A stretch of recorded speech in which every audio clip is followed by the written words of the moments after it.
بجلی کے بھاری بل آنے کے بعد عوام کے صبر کا پیمانہ لبریز ہو گیا۔ سینئر صحافی سلیم صافی نے ملک بھر میں بجلی کے بھاری بل آنے کے بعد سرکاری افسران کو مفت بجلی دینے کی سہولت ختم کرنے کی تجویز دی ہے۔ سلیم صافی نے سماجی رابطے کی ویب سائٹ ٹویٹر پر ٹویٹ کرتے ہوئے کہا کہ اس مہینے کے بجلی کے بل بڑے فساد کا پیش خیمہ بن سکتے ہیں۔ انہوں نے کہا کہ حکومت کو چاہیے کہ وہ سرکاری ملازمین، افسران، ججوں، جرنیلوں اور دیگر کی مفت بجلی کی سہولت ختم کر کے اس ماہ غریبوں کے بجلی بلوں پر عائد تمام ٹیکس واپس لیں۔ زندگی بھر مفت بجلی استعمال کرنے والوں سے بل لے کر اس کمی کو پورا کیا جائے۔ واضح رہے کہ ملک بھر میں بجلی کی قیمتوں میں بے تحاشا اضافے کے بعد بھاری بلز اور ٹیکسز نے عوام کو سڑکوں پر نکلنے پر مجبور کر دیا۔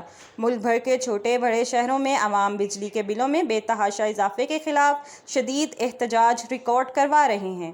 ملک کے بیشتر چھوٹے بڑے شہروں میں مہنگی بجلی کے خلاف تاجروں کی جانب سے مظاہرے کیے جا رہے ہیں، جس میں حکومت سے بجلی کے بلوں میں شامل اضافی ٹیکس اور بجلی کی مسلسل بڑھتی ہوئی قیمت کو کم کرنے کا مطالبہ کیا جا رہا ہے۔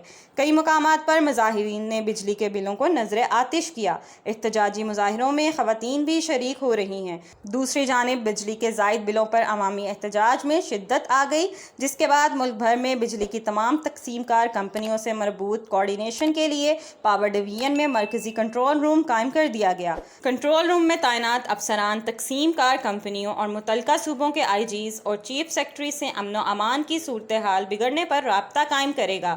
کنٹرول روم میں تعینات افسران عوامی رد عمل کے نتیجے میں بجلی دفاتر کو ہونے والے نقصانات کی تفصیلی رپورٹ بھی مرتب کر کے اعلیٰ حکام کو پیش کریں گے۔ مرکزی کنٹرول روم 25 اگست سے 31 اگست تک قائم کیا گیا ہے۔ مرکزی کنٹرول روم میں روزانہ پاور ڈویژن کا ایک جوائنٹ سیکرٹری، ڈپٹی سیکرٹری اور سیکشن افسران شفٹوں میں 24 گھنٹے کام کریں گے۔ پاور ڈویژن نے آفس آرڈر جاری کر دیا۔